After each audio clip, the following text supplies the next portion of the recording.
Let's try. There we go. Good morning, my friends. Good morning. And welcome to Emerson Unitarian Universalist Church, this beautiful place of beloved community. I'm so happy to see I'm seeing some people that I haven't seen in a while, and that's very nice to see. Thank you very much. It's good to be here. We have had a busy week last week. Yesterday was the final service for a friend, Daniel Rigney.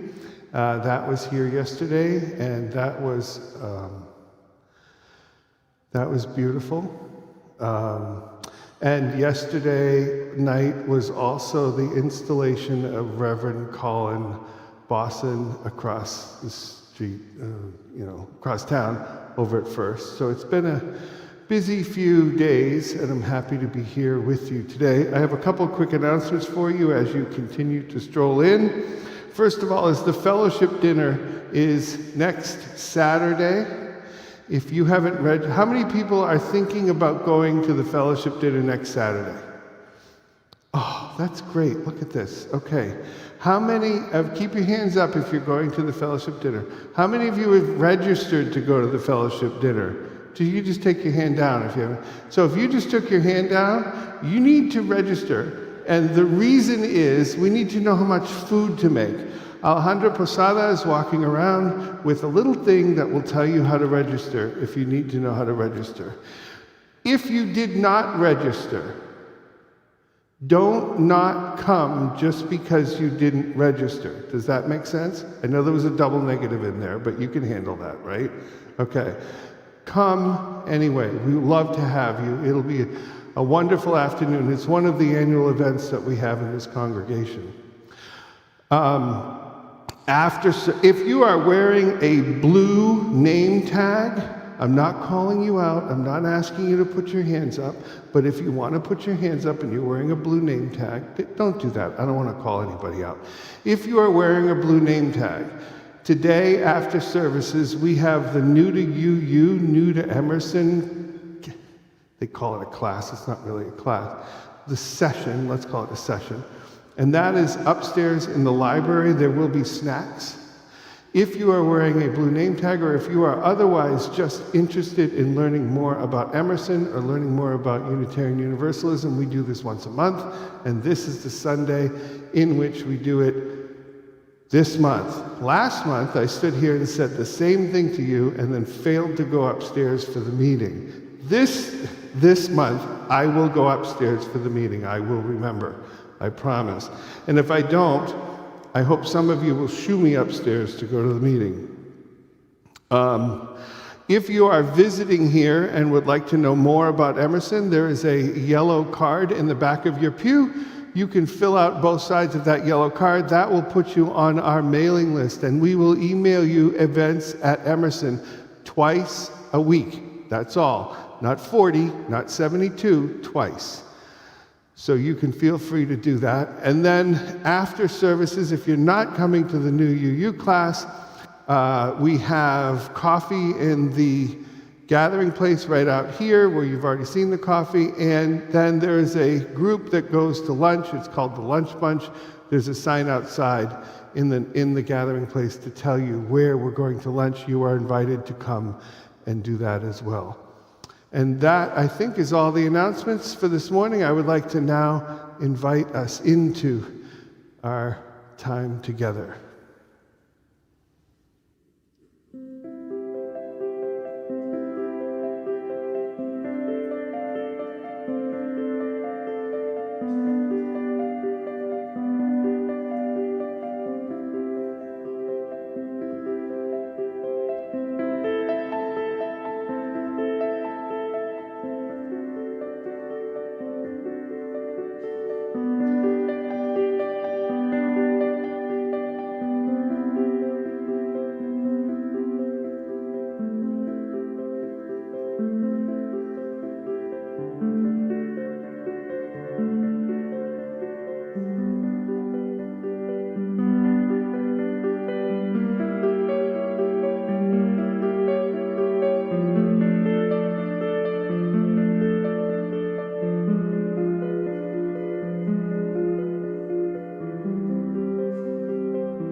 And now we transition into our sacred time together, a time of reverence, a time of attention, a time of intention.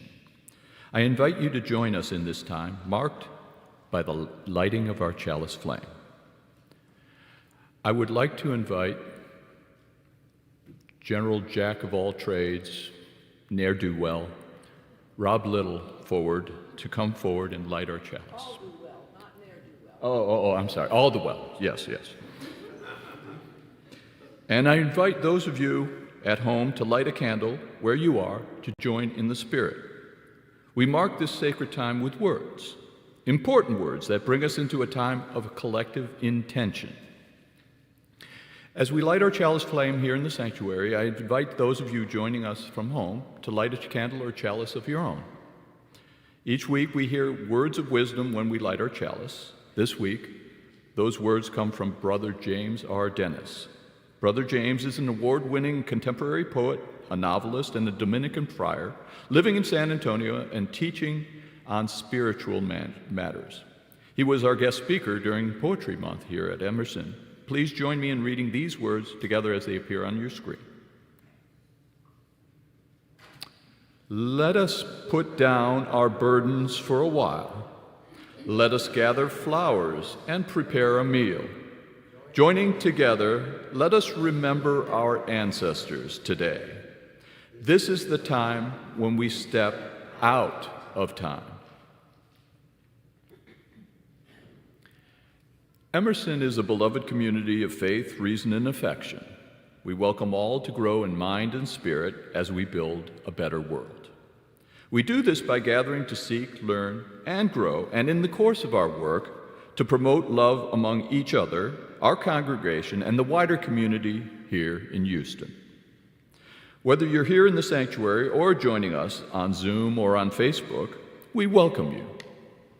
No matter where you are in your personal spiritual journey, we invite you to live, learn, love, and grow with us.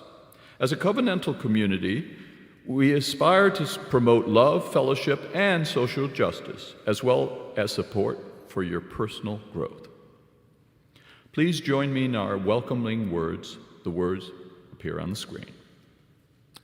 Whoever you are, wherever you come from, wherever you find yourself on your life's journey, whichever your pronouns, whether you've walked in or rolled in or dialed in, whomever you love, you are welcome here. And now, we have our presentation of this week in Unitarian Universalist history with the inimitable Richard Cummins. Thank you. Thank you, Stephen. Good morning. For the week of September 22nd to the 28th, I've selected a couple of significant items from Frank Schulman's book, which covers 365 days of UU history. On the 24th of September in 1825, Frances Ellen Watkins Harper was born in Baltimore. She was an important African-American feminist, abolitionist, and writer. Harper was a strong advocate of the Underground Railroad and worked for women's suffrage, temperance, and education.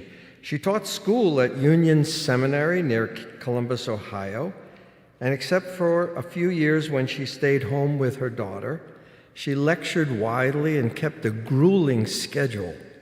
A member of the First Unitarian Church in Philadelphia, Harper was also a poet and popular novelist, writing many books. In her later years, Harper was an activist for a renewed morality among African Americans and helped found the National Association of Colored Women. She died on February 22nd in 1911. And on the 28th, in 1844, Robert Stout was born in Lerwick, the Shetland Islands, part of Scotland.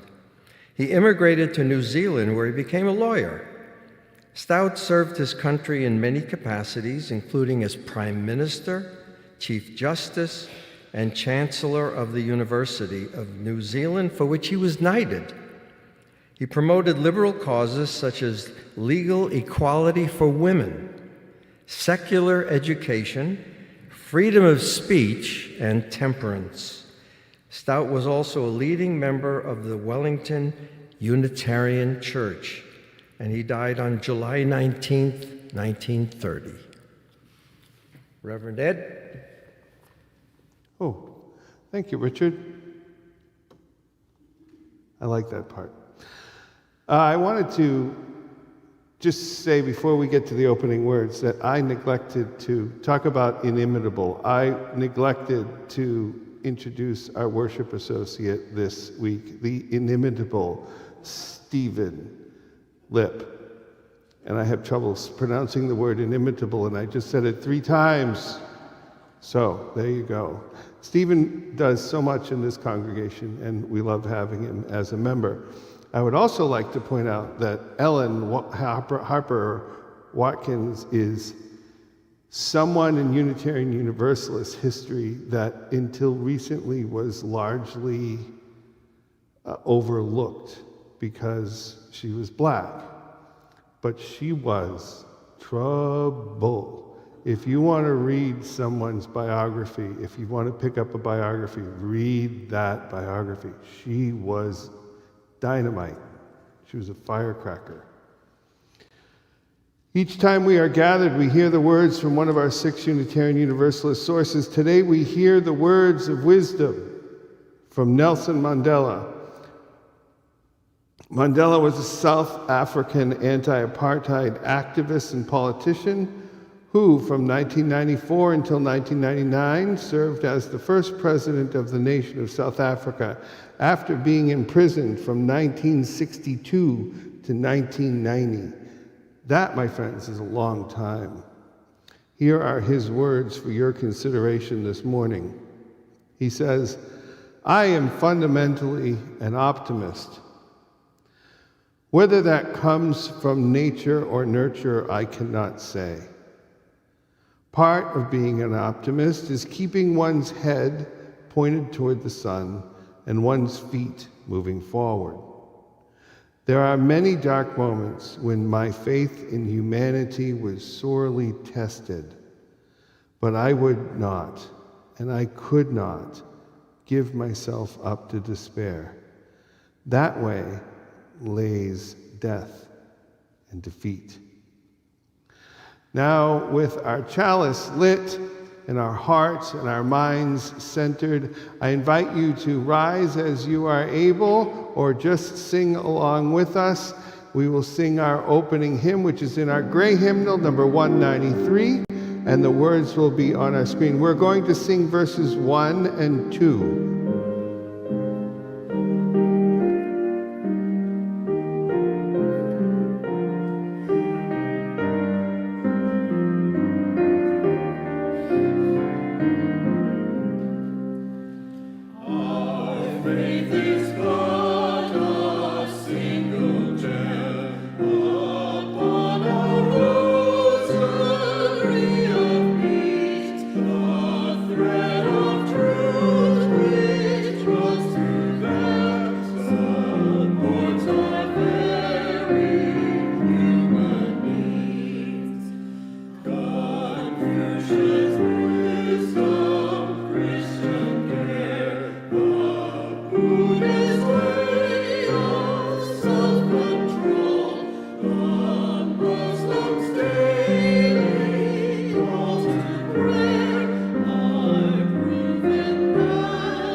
Surprise, I'm a pop-up event.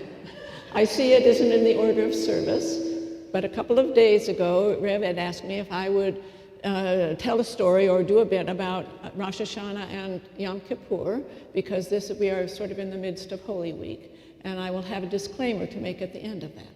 Meanwhile, if there are any young people or young at heart people who would like to come and join me on the steps, I will be happy to read it from the steps. But this doesn't let you off the hook. If they don't come, I'm going to stand at the lectern. Excellent.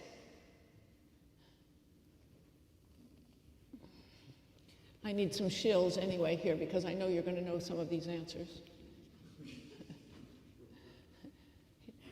Here comes the first tricky question. What year is this? Anybody can answer. Come on, you guys. Yay, thank you, Stephen. Inimitably. Okay, and how do we celebrate January, the beginning of each new year?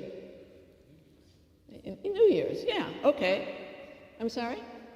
Fireworks, yeah, all kinds of things. And the day after New Year's Eve, we typically make resolutions to do better next year, whatever it is. We're going to take on some kind of task to do better next year.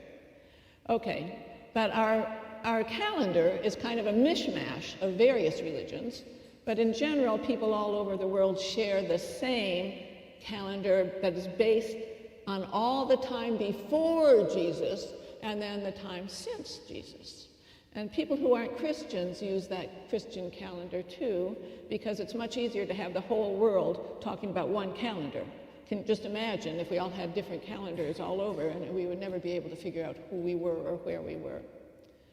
So the people who aren't Christians have their own calendars still, even though we use the Christian calendar. And they get 2 chances to celebrate and to promise to do better. The New Year for Jews is always in the fall, and it's Rosh Hashanah, and that started last Monday evening. The year, does anybody know the year for the Jews? Whoa, 5786. And it's the first of their 2 high holy days. And now I'm going to read a bit of this old book, which tells about Rosh Hashanah, and the pictures aren't outstanding, I'm sorry to tell you, but it does explain about it. And it says, Rosh Hashanah and Yom Kippur are 2 of our most important holidays. We call them the High Holy Days. The High Holy Days come in the fall, when the summer is over, and the Jewish year begins in the fall, not in January.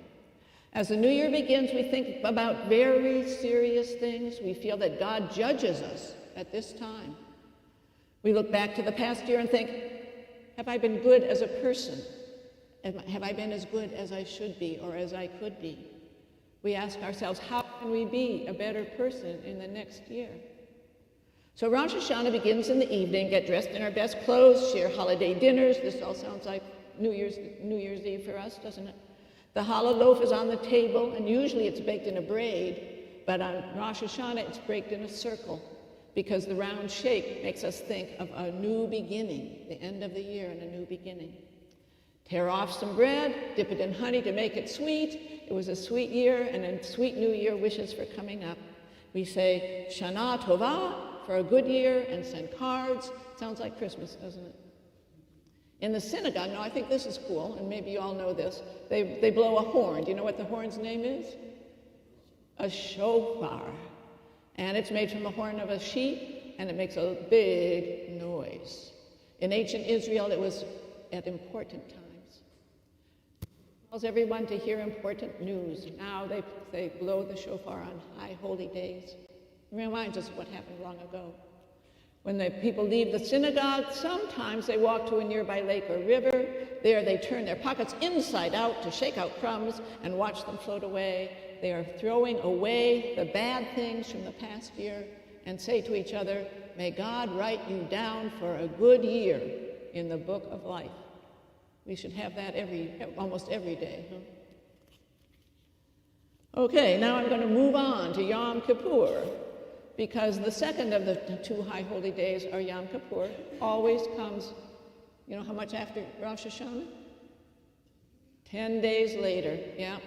And it's a time to think about the bad things that happened through the year or made them sad.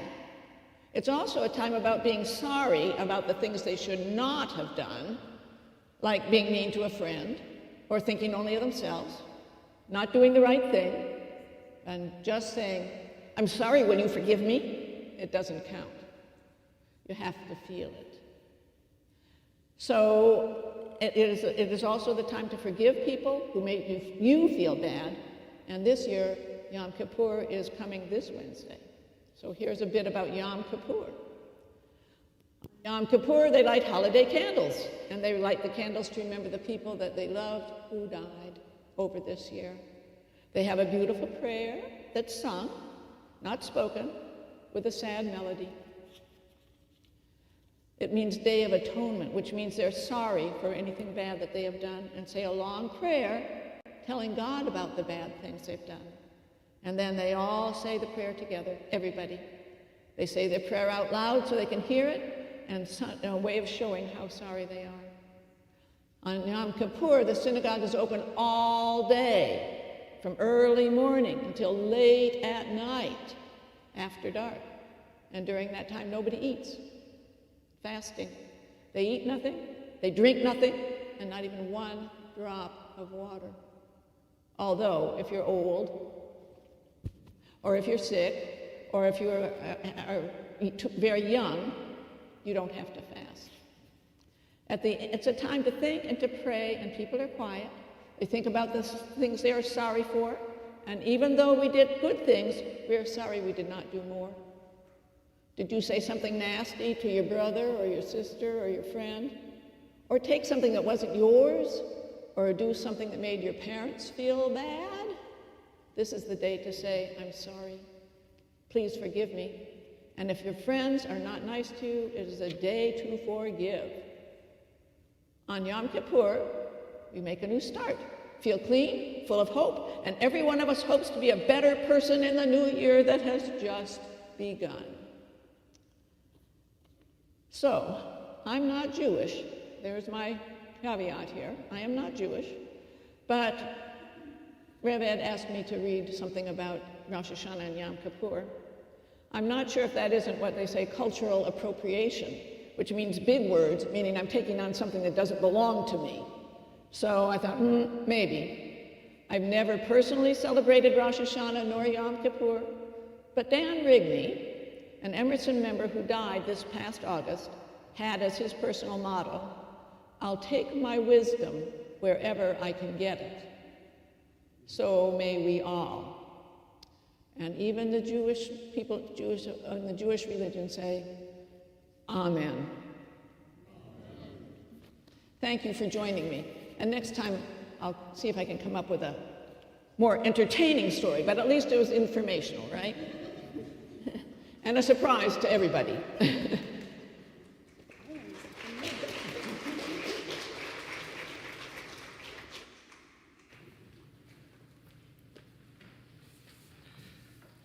Tough act to follow. Each time we gather, we ask your help in fulfilling the church's mission. The success of this church and of the principles we support is made possible by the work of our members and friends and by your financial support. We honor that support by striving to live the mission of this place fully and wholeheartedly. Here at Emerson, this collection does not go to funding our work, which is funded through the pledges of our members, but this collection each week goes to fund the work of important partners of Emerson who, in our opinion, live out our Unitarian Universalist values in our community and in the world beyond our community. The act of giving our financial support is both a transformative spiritual act and one way we live out our values. 75% of today's offering will go to September's Share the Plate recipient, the Women's Home. For almost 70 years, the Women's Home has been building communities that strengthen women and support families as they reclaim their stability. The Women's Home envisions a world in which every woman embraces her unique value and potential for a life filled with love, dignity, and purpose.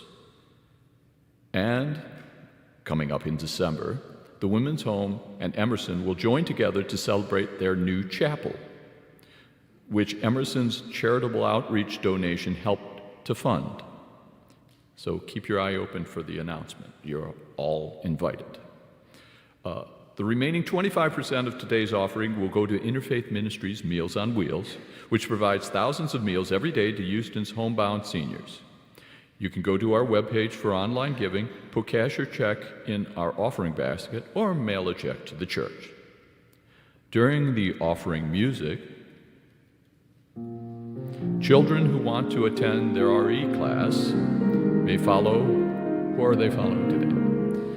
May follow those with hands outreached in the back rows to your classes.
The words for our second reading today come from the 2024 film The Conclave, which was a movie about choosing a new pope. In the story, one of the cardinals, Cardinal Lawrence, who was played by Ralph Fiennes, is dismayed by the politicking going on behind the scenes. Here are his character's thoughts about faith. Our faith is a living thing precisely because it walks hand in hand with doubt. If there was only certainty and no doubt, there would be no mystery, and therefore no need for faith. Let us pray that God will grant us a pope who doubts, and let him grant us a pope who sins and asks for forgiveness and who carries on.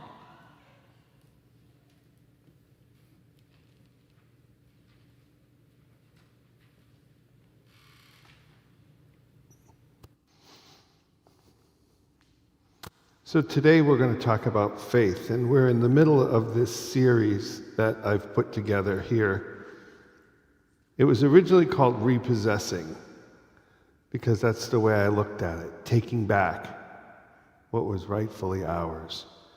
We changed it to Reclaiming because it sounded nicer, I think. Okay. Reclaiming the American dream, reclaiming the Bible. These are all things that for some reason have slipped away from us. Not as Unitarian Universalists, but as liberals.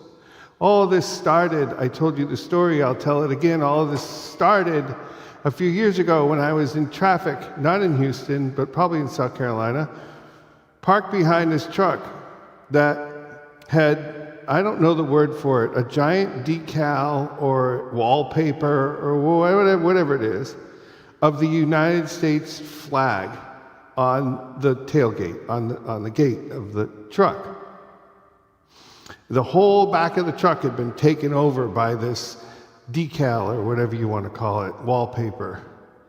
And I remember sitting in my car, behind the car, laughing to myself, saying, oh, I wonder who he voted for. And as I sat there, I got kind of angry, because I thought to myself, you know, there's some truth to that, right? All of a sudden, displaying the American flag meant not that you were American, it meant that you were of a certain socio-political viewpoint. And so many other things I started to realize had basically been taken from us right under our noses. Did we allow it to happen? Yes, we did. All of a sudden, the American flag is not ours anymore. I don't know. I don't know how that happened. The Bible, not ours anymore. Today we're talking about faith. Next week, the American flag, freedom, Constitution. That's not ours anymore, apparently. We're going to talk about Texas. And we're going to talk about liberalism, repossessing liberalism. What happened to that? When did being liberal go from being a simple statement of fact to being a euphemism for crazy? When did that happen? And what does it mean if it's true? I'm not saying it's true. What does it mean if it's true? So today we're going to talk, in this series, we're going to talk about repossessing faith. So I started to write, as I always do, this sermon, and this week I really struggled. I struggled a lot, and it's not only this week. I start on these things. I think about them when I'm inspired to think about them. And I've been thinking about this one for a long time. And it's one of those ones that after I look at it on the calendar, I wonder what I was thinking putting it on the calendar. Like, why did this make perfect sense to me when I put it on the calendar? And now I don't know what I was talking about. So I started working on it. And I was, I'm halfway done, and I realize that this road I'm on with this sermon is actually a dead end. It goes nowhere. It just stops. The premise that I was working under, the premise that I was hoping to deliver to you, the thought that I was hoping that you would think about was a stupid thought. It didn't make any sense. So now I have to back up and start over again. So I start over again. And I get down the road and I realize that the sermon is all about semantics, definitions of words. What does it mean, knowledge? What does it mean, belief? What does it mean, faith? What does it mean, wisdom? And I was really just doing a deep dive on the definition of all those words. And I hate those sermons. I hate those sermons. Like, just wiggling around on what the word means, to me, is, I don't know. I don't mean to say hate. I've never been inspired by a sermon of that type. So I'm not doing that. So I really start to think hard about the difference between knowledge and belief and faith and wisdom. And I look hard, and I'm really digging into this now. Not that I don't normally dig into it, but I'm feeling a little bit of panic about this moment, because I still don't know what I'm going to say. And I have to say something. It's one of the rules. So I instantly find the absolute best way to look at the difference between knowledge and wisdom. If you've heard this, please disregard. I answered my own question about the difference between knowledge and wisdom with a very tiny little joke. And there's nothing more you need to say about the difference between knowledge and wisdom if you've heard this joke. This joke goes like this. Knowledge is knowing that a tomato is technically a fruit. Wisdom is knowing not to put it in a fruit salad. Right? That's the difference. So knowledge is simply a fact existing. Wisdom is being able to use that fact to everybody's advantage, to your advantage. That's what wisdom is, right? The difference between knowledge and belief, though, is harder to fulfill. There's no little joke, or at least I didn't find one. I wish there had been. This would be a shorter sermon. So I started really pondering the difference between knowledge. What knowledge? Knowledge is something that's easy to describe. Knowledge is something we all know, right? And what's belief? Well, belief is something that I know. So the difference between knowledge and belief is, as Rafe Fiennes says in the movie, it's doubt. And doubt is what brings us along our path. If all we had was knowledge, we'd have a lot of tomatoes in fruit salads, right? Knowledge alone is not enough. You need to make it wisdom, and you need to make it belief. And the thing for me with belief that really exemplifies, it gives a great example of belief, is the big question in churches of whether there is or isn't a God, right? And everybody answers this differently. And I will tell you, and I may have told you this before, and if I have, again, forgive me, but I will tell you that I struggled with this for lots of years. Because people would ask the wrong question. They'd say, do you think there's a God? If I think about God, I end up at no. There's no God. I can't prove. There's no knowledge for me to be able to prove that there's a God. Do I think that there's a God? The only, to me, logical answer is no.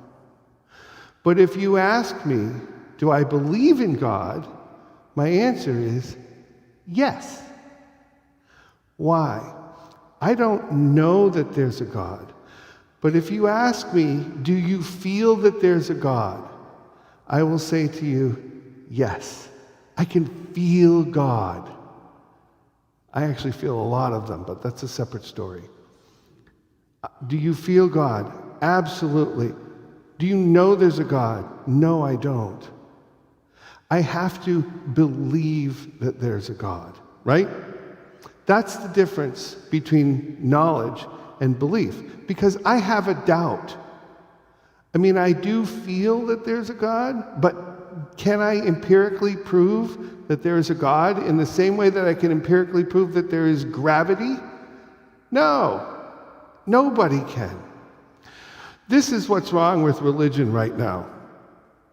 Religion wants to take your faith, the feeling that there is a God, and they want to turn it into a belief. They want to turn it into a fact. They want to turn the existence of God into a fact, right? When you ask people who are devout in one religion or another, do you know that there's a God? They say yes. And then they'll give you their reason. Well, it's in the Bible, it's in the whatever book it's in, right? It's usually a book, right? Do you know that there's a God? I think when you take God from faith to belief to knowledge, you ruin it. You make it a science experiment. And that's not what it is. So I circled back around on this, and I ended back on semantics, because that's kind of what it is. But I realized that it's really not semantics, it's manipulation. They want you to have faith.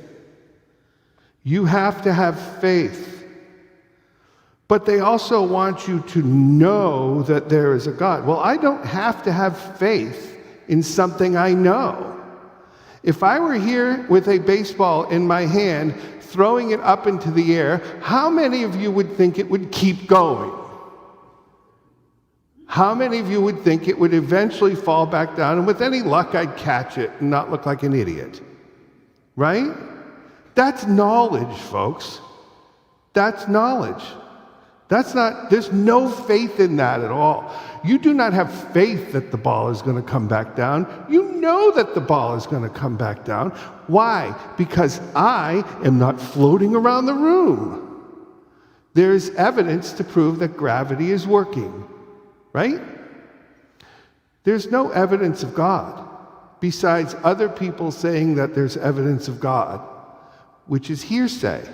It's not fact.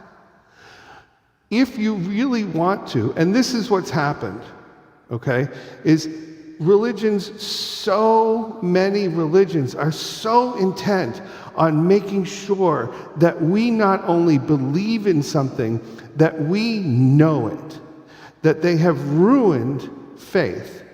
You don't need faith anymore.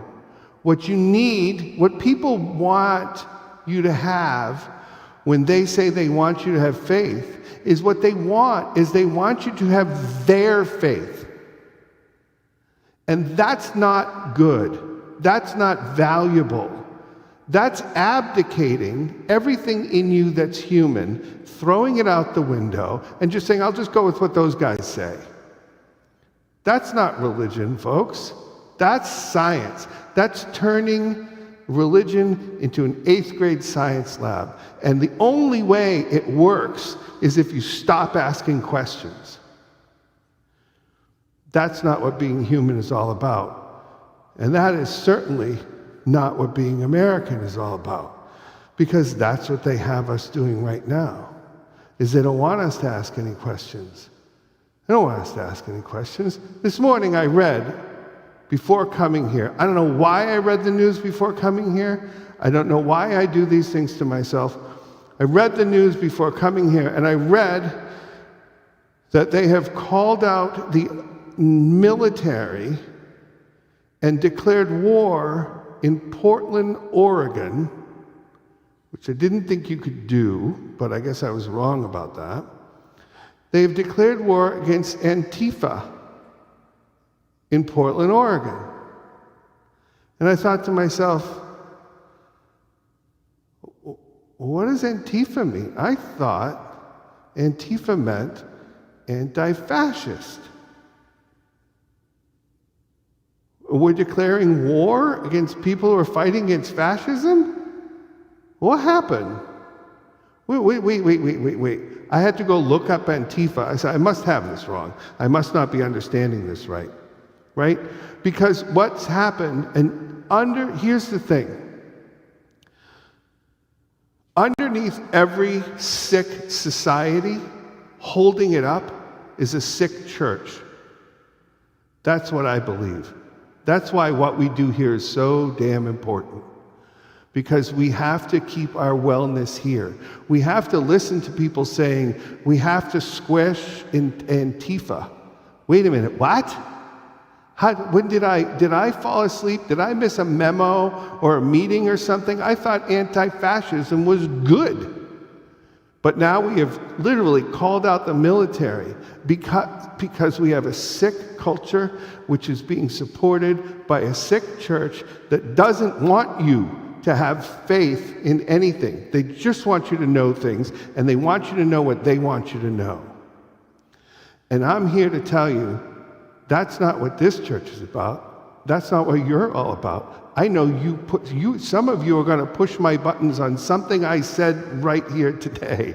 I know it, and that's awesome.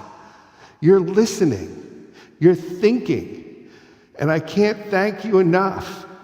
I have to have faith in you that you are listening and you are thinking.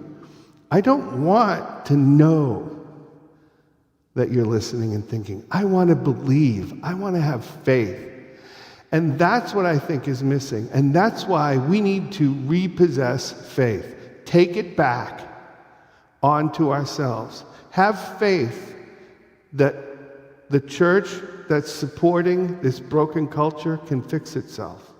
Have faith that the broken culture can fix itself. The more people we get listening to messages like this, I'm not patting myself on the back, I'm just saying, what I have faith in you is that you will think, and you will read the news, and you will say, what? I thought anti-fascism was good. When did that happen? There's so much going on, folks. There is so much going on. And I know that every one of you reads and watches the news more than I do. I hate the news. That's not my job. My job is not to understand the news, what's on the surface. My job is to understand what's supporting what's on the surface, what's underneath what's on the surface. That's what my job is about. So sometimes it may feel to you like I don't talk enough about some of the bad things that are going on. Sometimes it may feel to you like we talked about Rosh Hashanah and Yom Kippur. The only time slot I could fit it in was in a children's story, but I wanted to do it. There's so much going on every week. I don't want church to be a place where you come and rehear the news. None of you need to rehear the news. None of you need to hear my spin on the news. Just go watch one of those people. That you're fine, right? You need to hear about the church supporting the culture, what is here, what is really going on. And what is really going on right now is faith is being replaced with knowledge, and is being watered down, and is being washed out, is being made irrelevant. And I need to call on you to have faith in each other. If that's the only thing you can have faith in, do it. And the world will be a better place. The world we all want to have, the world we all want to see, starts right here. Amen? Amen. Now invite us into singing our second hymn. Love knocks and waits for us to hear. It's in your teal hymnal if you want to sing along with the notes. The words will be on the screen.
Love sings and dances all around and feels new life begin.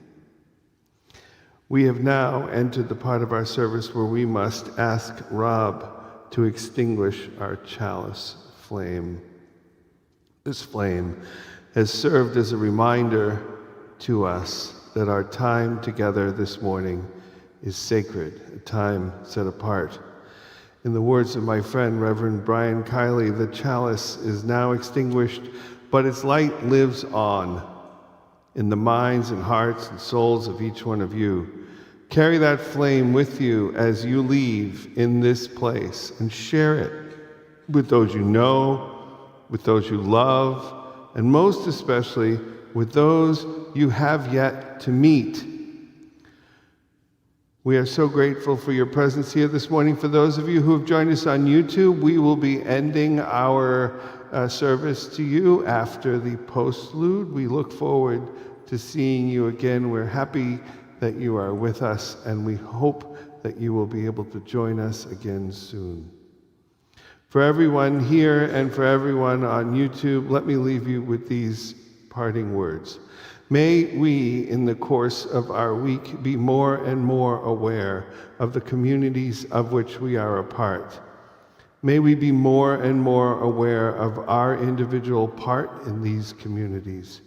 May we be more and more aware of how those communities co-create our journeys with us. And may we be more and more aware of how we co-create their journeys with them. And before we leave, I would like to remind everybody that Nancy and I, if you have the blue name tag, Nancy and I, even if you don't have the blue, yellow, whatever, if you want to come, you come. We're going to be upstairs in the library, and we will have our new UU class. Sorry.